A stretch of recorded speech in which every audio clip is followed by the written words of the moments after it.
بسم اللہ الرحمن الرحیم، اللہ صلی اللہ محمد وعلیٰ آل محمد۔ شاہ زنجانی ٹی وی سے آپ کی خدمت میں حاضر ہوں۔ پروگرام آج ٹوڈے کو بڑی دعا کا وقت۔ آج 21 مارچ ہے، جمعرات کا دن ہے۔ آج کی ایک اہم بات ہے کہ آج ملکۃ العرب حضرت خدیجہ الکبریٰ سرکار دو عالم حضرت محمد مصطفیٰ کی وہ زوجہ جن کی حضور سے 25 سال ایک رفاقت رہی، اور جب ہم بچپن میں ان کی تاریخ پڑھا کرتے تھے تو جناب کتابوں میں لکھا ہوا تھا کہ جناب ملکۃ العرب جو ہے یہ حضرت خدیجہ کی عمر 40 سال تھی اور یہ بیوہ تھی۔ اب میری زندگی گزر گئی، اب میں 67 پلس عمر ہوتی جا رہی، معافی چاہتا ہوں۔ تو میں نے جو تحقیق کی اپنی مستعار زندگی میں، چونکہ میرے جد ہیں، میرا شجرہ ہے، ان سے جا کے ملتا ہے، تو سرکار دو عالم حضرت محمد مصطفیٰ کی عمر تو 25 سال تھی، یہ تو ٹھیک لکھا ہوا کتابوں میں، لیکن ملکۃ حضرت خدیجہ الکبریٰ کی جو عمر تھی یہ 28 سال تھی، اور یہ غیر شادی شدہ تھی، باقرہ تھی۔ آپ ہم کو تو جناب حوریں ملے، ہم حوروں کی تمنا کرتے ہیں، لیکن سردار الانبیاء کو آپ اللہ تعالیٰ نہیں کرے گا کہ وہ ایسا انصاف کرے کہ انہیں ایک ایسی زوجہ عطا کرے۔ اور تاریخ میں یہ بھی ملتا ہے کہ وہ بیوہ تھی، لیکن ان کے ہونے والے پہلے کسی شوہر کا نام بھی نہیں ملتا۔ اسلام کی تاریخ کو مسخ کیا گیا، اللہ تعالیٰ ان کو بھی ہدایت عطا کرے، اور جو لوگ تحقیق کرتے ہیں وہ پا لیتے ہیں۔ اسی طریقے سے حضور کی جو ولادت ہے 12 ربیع الاول، بچپن میں ہم وفات سنتے تھے کہ وفات ہے 12 ربیع الاول، اور آج کل جشن میلاد نبی منایا جاتا ہے، یعنی 12 کوئی پیدا ہوئے، 12 کوئی فوت ہو گئے۔ اس کے لیے بھی تحقیق طلب ضرورت ہے کہ اس کے لیے بھی تحقیق کی جائے۔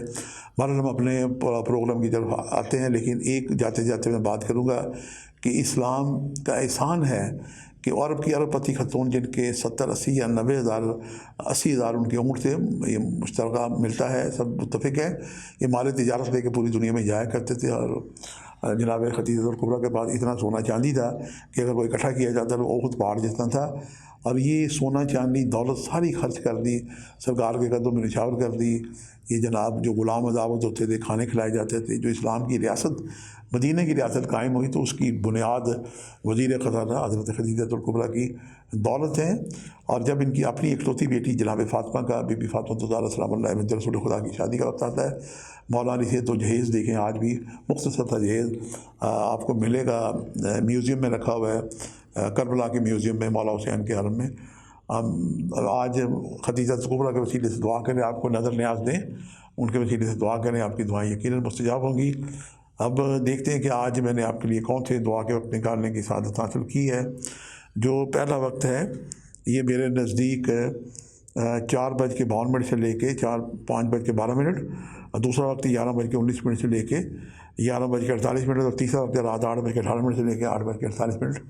یہ تینوں وقت میرے نزدیک انتہائی مجرب ہیں، قبولی دعا کے وقت ہیں، اور جمعرات کو زرد رنگ کی چیزوں کا صدقہ لیا جاتا ہے نظر اللہ لحاظ حسین۔ لیکن آج میں عرض کروں گا کہ آپ جو ماں ہیں، ماؤں کی ماں ہیں، خاتون جنت کی بھی جو ماں ہیں، ان کی نظر نیاز دیں، ان کے وسیلے سے دعا کریں۔ اور ایک تسبیح ہے امام زبانہ کی، یا ابا صالح یا حجت القائم کسنی ادرکنی بحق زہرا، دوبارہ ریپیٹ کیے دیتا ہوں، اسے 184 دفعہ بالآخر 11 مرتبہ پڑھ کے پڑھیں، یا ابا صالح یا حجت القائم کسنی ادرکنی بحق زہرا۔ آپ سے ملاقات کا سلسلہ جاری رہے گا۔ آخر اتنے شاید جانے کو اجازت دیجیے گا، بشرط زندگی کا ایک نئے پروگرام لیے ہم حاضر ہوں گے۔ خدا حافظ۔